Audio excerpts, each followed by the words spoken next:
Welcome back to Nats Extra. All season long, I've been doing Coffee with Kolko segments with various Nationals players, some coaches, and Bo. We thought we would wrap our regular season time here in our Masson studios with a little Coffee with Kolko with Bo.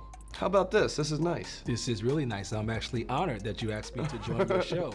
So it's not. I have officially arrived. Oh, okay. Well, so no, thank you. If this is what you're using to determine, then we're in trouble. But no, this has been a fun year, man. It's been really cool working alongside of you. We got to know each other back in 2012. My first year covering the Nationals, and your second year as a member of the Nationals coaching staff. You studied communications while you were at Iowa. You played football there. You played baseball there, obviously. So you had a communications background, but this is the first time in your baseball career that you've been out of the dugout, out of the coach's box, and you've been watching games from a media side of things. What has this year been like for you? Well, it's been great. One, getting the chance to work alongside you each and every day has been tremendous. But I will say this, I now realize that the pace of game did not start in the commissioner's office. It actually started in every studio around Major League Baseball, because we are very concerned with the pace of game. But I just wanted to get that out there. You never worried about pace of play when you were in the dugout? I never was even, I was concerned with one thing, that was having one more run than the other team. But no, it's been great, Dan. It's been great because you've made it easy. Our entire, production team, it's been a great transition for me. It's allowed me to use, all the things in which I've learned throughout the course of being a player, being a coach, being a manager, working in the front office.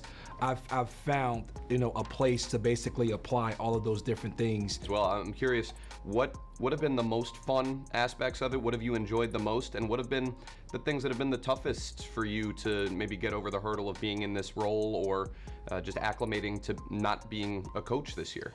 Well, what I've enjoyed the most, I think, is one, being able to look at the game through a different lens. I think for me, it became real evident real fast that some of these people that you're talking about and you're critiquing, you actually have personal relationships with them. Sure, yeah. So walking that fine line of understanding that you just have to be truthful to yourself, you have to be truthful to the game, and sometimes you just have to be, kind of blunt and just say what it is. So, I think that was a transition, but I feel like I've been able to make that transition because it was also a transition that I went through from being a player to becoming a coach. You have to let go the player side of you. And Bill Parcells kind of shared that with me when I first became a coach. He said, the first thing you got to do is get the player out of you.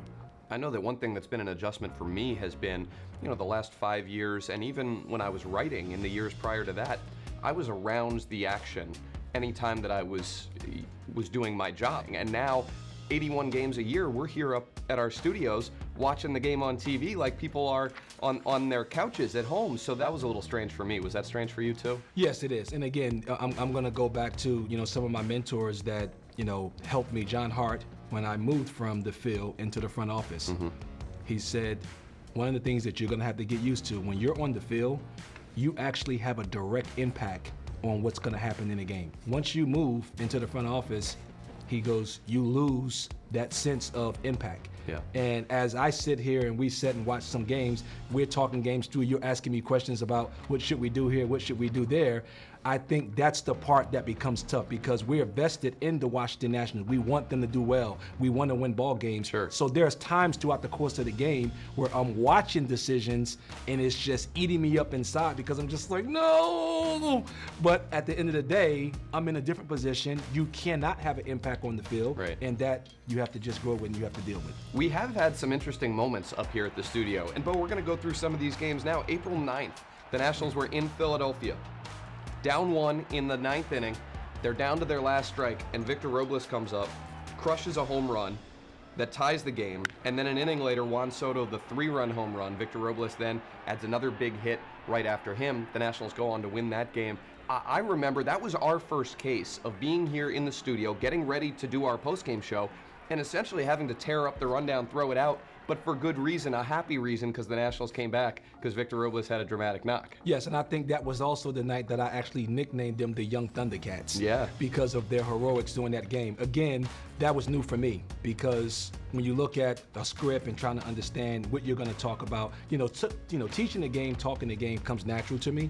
But what I've learned, in the studio, it's not just what it's how we're going to get it across to our audience. Yeah, and people ask me, do I prefer pregame shows or postgame shows? For me, it's postgame shows because stuff like this can happen. Another case of that, May 11th, the Nationals were out in Los Angeles.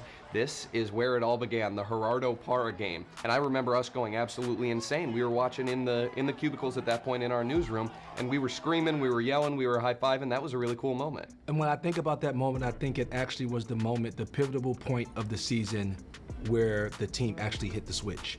And it took a guy like Parra, obviously did not start the season with the team. He came in and he brought a different swagger. He brought a different personality. And then him hitting that home run actually kind of, everybody took a deep breath. And it's a analytic that you can't quantify. So, Bo, those are the positives in terms of late game scenarios that we've had here at the studio. There were also, unfortunately, a few late game situations that did not go the Nationals' way, and no series better exemplifies that than the 4-game sweep at Citi Field. These were 3 games where the Nationals had a lead in the 8th inning or later, and they lost all 4 of those games. It was dramatic, it was heartbreaking, and that's how things go sometimes, and it made our post-game shows a little tough to react to on the fly, too. And again, when you start talking about, having to be honest and open, I think these are the toughest ones. Yeah, no doubt. If this haven't proved to the landscape of where our game is at, you're only going as far as your bullpen. If you think you have an 81-win team, you better have a good bullpen to win those 81 games. If you think you have a championship team, you better have a good bullpen to win you that championship. To win that championship.